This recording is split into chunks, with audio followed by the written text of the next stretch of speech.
So today I wanted to talk about self-care. I feel like when I talk to a variety of people, the mindset's all over the place. Our culture today is supporting the idea of self-care way more than it used to. But I grew up at a time when the idea of self-care came out. I associated it with overindulgence, weakness, selfishness, that if you needed care in some way, that it was a sign that you weren't strong enough to do it on your own. It's very interesting because I see people my age group resonating with some of that a little bit more, and it becomes a real barrier to really taking care of physical well-being, mental, emotional health, spiritual nourishment. Where my millennial age kids, that's not as big of an issue. Their culture seems to really be big on work hard, but then take pause and take care of yourself so you can go to work and do a better job of what it is you're doing. And there's no association. I mean, young men are getting out, getting massages, doing, Botox stuff. They're totally comfortable with all that. So for me, it was a real big hurdle to get to a place where I could even just be still and not associating it with productivity all the time. I never really watched TV much when I was raising my family, but we would do Friday night movie nights. And even just to sit in front of the TV and do nothing with my hands, I didn't like it. It made me uncomfortable. I had a bit of a guilty association with it, which is probably why I ate a whole bunch of popcorn the whole movie to keep my hands busy. But most of the time, I would actually sit down with other things. I would have to-do lists and things that I could be multitasking to do at the same time to feel like I was being productive. To sit and be still, in front of a television or for going for a massage and doing nothing and having no productivity come out of it felt like a waste of time. It didn't feel like I was actually doing something. And again, that was a block for me. The way I was raised, the mindset I had, the judgment I had in that. I mean, I raised my family and I didn't have really any help. My husband at the time, he worked. I did everything else. So that meant that I stayed home all day with the kids. I had 9 children. I was usually pregnant and or breastfeeding. I was homeschooling. I was grocery shopping.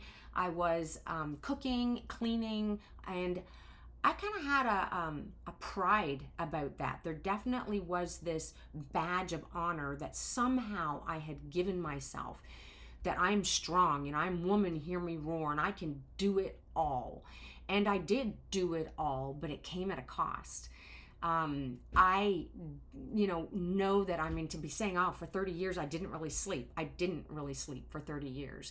And my health really took a toll. I struggled with a lot of health issues over those 30 some years. I didn't rest. I didn't do anything for self-care. I would look with judgment while I wear my own badge of whatever I was creating for myself at other moms who only had 2 or 3 kids and had somebody come in and help them with their kids, have a nanny come in, have house cleaners come in, have people come in and cook their meals. And I would kind of like, I do it all. They must be weak. I had this judgment of it also, that I was judging myself as well.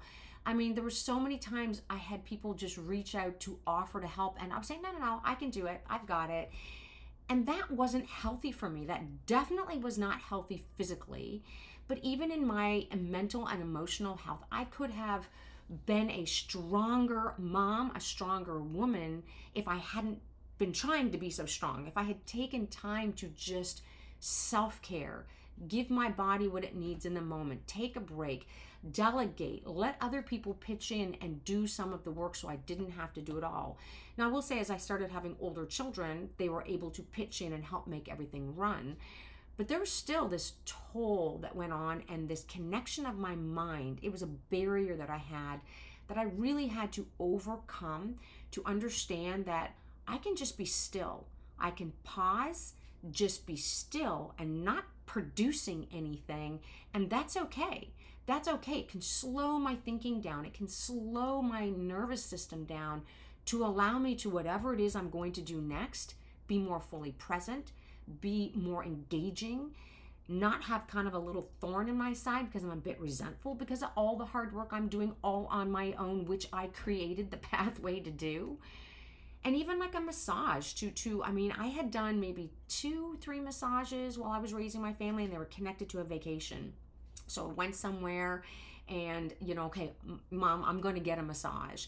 But just on a regular basis, man, I could have used just that moment to just relax and work out some of the kinks and just physically be able to have self-care, or even just treating myself to a bubble bath. I mean, gosh, it felt like 20 plus some odd years that I couldn't even go to the bathroom on my own without somebody knocking on the door.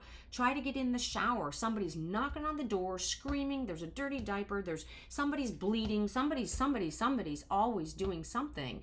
I didn't even get a moment to think really to myself at all.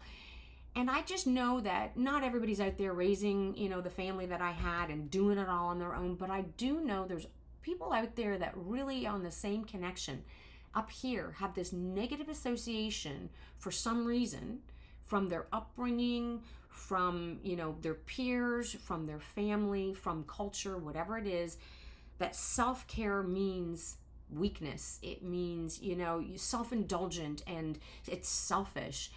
And it really isn't. I mean, physical well-being, even just doing regular exercise, that's self-care. Regular exercise, a balanced diet, focusing on your sleep.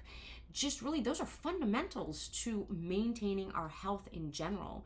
And these are habits that boost our physical health and our mental clarity as well.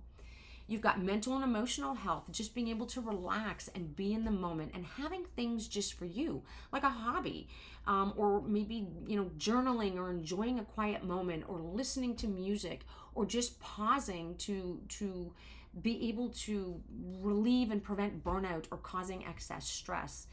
Spiritual nourishment, whether it's practicing mindfulness or meditation, or really just slowing down and learning to be in the moment without having this running ticker tape of a to-do list of what needs to come next.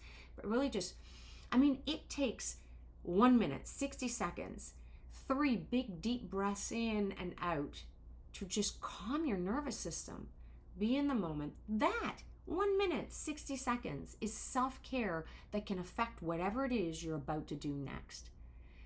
So take time, live your life with purpose, redefine what you feel self-care is, and I can help with that. I can help you overcome whatever block you might have that's preventing you from really just taking care of yourself to be a better version of you and to contribute to those people and things around you with a more holistically filled and fulfilled body, mind, and soul.